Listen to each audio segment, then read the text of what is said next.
Hello everyone, welcome to physics संवाद।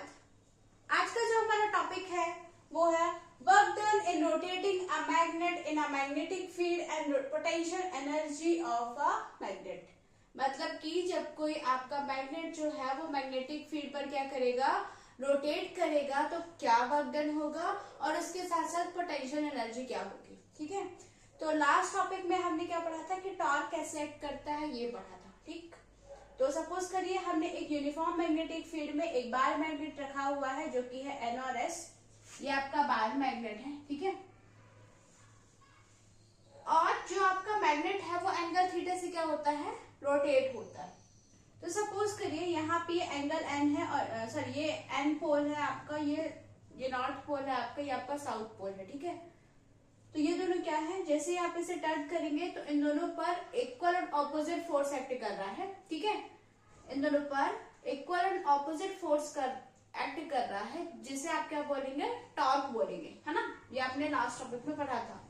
तो जब इस पर एक टॉर्क एक्ट करेगा, तो जब इसे ये रोटेट करेगा तो उस पर क्या आपका वर्क डन होगा, आइए समझते हैं। ठीक है, तो सपोज करिए आपने एक मैग्नेट लिया हुआ है एनएस को आपने मैग्नेटिक फील्ड बी में रखा हुआ है, जिसका जो मैग्नेटिक मोमेंट है वो कैपिटल एम है। उस पर एक टॉर्क एक्ट कर रहा है या फिर उस पर एक फोर्स एक्ट कर रहा होता है, जिसे आप रीस्टोरिंग फोर्स कहते हैं। ठीक है, और रीस्टोरिंग फोर्स को आप टॉर्क बोलेंगे या फिर आप रीस्टोरिंग टॉर्क बोलेंगे, क्योंकि इसमें क्या है, equal and opposite force, equal और ऑपोजिट फोर्स क्या करते हैं, एक्ट करते हैं। इस वजह से यहाँ पे जब ये इसे रोटेट करेगा तो वो क्या आ जाएगा, टॉर्क हो जाएगा। तो आइए समझते हैं कि वर्क डन क्या होगा। ठीक है, आप लोगों ने वर्क डन की डेफिनेशन पढ़ी होगी कि फोर्स इनटू डिस्प्लेसमेंट। यहाँ पे कौन सा फोर्स लग रहा है, रीस्टोरिंग फोर्स लग रहा है, फिर रीस्टोरिंग टॉर्क लग रहा है।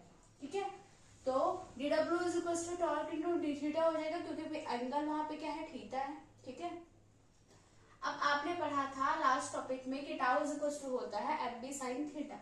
ठीक, तो आप टाउ की वैल्यू इधर यहाँ पे पुट करेंगे तो dw is equal to M B sine theta d theta हो जाएगा। ठीक है, आप क्या है यहाँ पे लिमिट लगाएंगे 0 टू थीटा की। जैसे ही आपका रिस्टोरिंग टॉर्क एक्ट करेगा तो उस पर एक लिमिट लगेगी जो कि होगी 0 से थीटा तक की।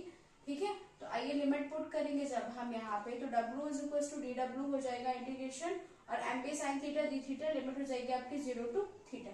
ठीक है, w का w एज इट इज आ जाएगा, एम बी ब्रैकेट में एम बी दोनों में कॉमन आ जाएगा, तो एम बी कॉन्स्टेंट है, बाहर आ जाएगा। फिर आपका कॉस थीटा साइन थीटा का माइनस कॉस थीटा हो जाएगा, माइनस कॉस थीटा, इसका क्या हो जाएगा, इंटीग्रेशन हो जाएगा। अब जब एम बी की आप क्या करेंगे, वैल्यू पुट करेंगे, क्या करेंगे आप, वैल्यू पुट करेंगे थीटा और 0 के फॉर्म में, तो क्या हो जाएगा, minus cos theta minus upper limit minus lower limit अपन करते हैं, है ना। तो यहाँ पे अपर लिमिट क्या है, थीटा है, तो cos minus cos theta minus minus जो अपन करते हैं अपर लिमिट माइनस लोअर लिमिट वाला, तो ये वाला माइनस है, और माइनस कॉस जीरो की वैल्यू कितनी होती है, 1 होती है। तो ये -1 और माइनस एक दूसरे को मिलकर क्या करेंगे, प्लस बना देंगे। ठीक है, ये माइनस तो ऑलरेडी है, तो माइनस कॉस थीटा प्लस 1 बचेगा। यदि आप 1 को पहले ले आएंगे तो 1 माइनस क्या हो जाएगा, कॉस थीटा हो जाएगा। यही आपका क्या है, वर्क डन है। कितना हो जाएगा, M B 1 minus cos theta. ठीक है, अब इसमें कुछ केसेस लगते हैं। सपोज करिए कि जब आपका जो मैग्नेट है वो परपेंडिकुलर हो, इट मीन्स कि एंगल जो है आपका थीटा हो, एंगल जो है सॉरी थीटा जो है वो 90 डिग्री हो, तब क्या होगा, थीटा जब 90 डिग्री होगा तो W is equal to M B हो जाएगा, क्योंकि 1 माइनस कॉस थीटा आप करेंगे, है ना।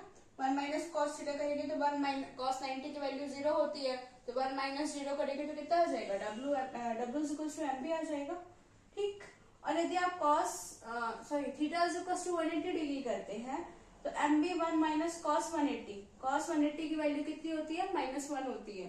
तो जब आप -1 और ये माइनस है, माइनस माइनस दोनों एक दूसरे को प्लस कर देंगे तो यहाँ पे 2 एम बी आ जाएगा, और यहाँ पे क्या हो जाएगा, यहाँ पे जो वर्क डन है वो क्या होगा, मैक्सिमम होगा।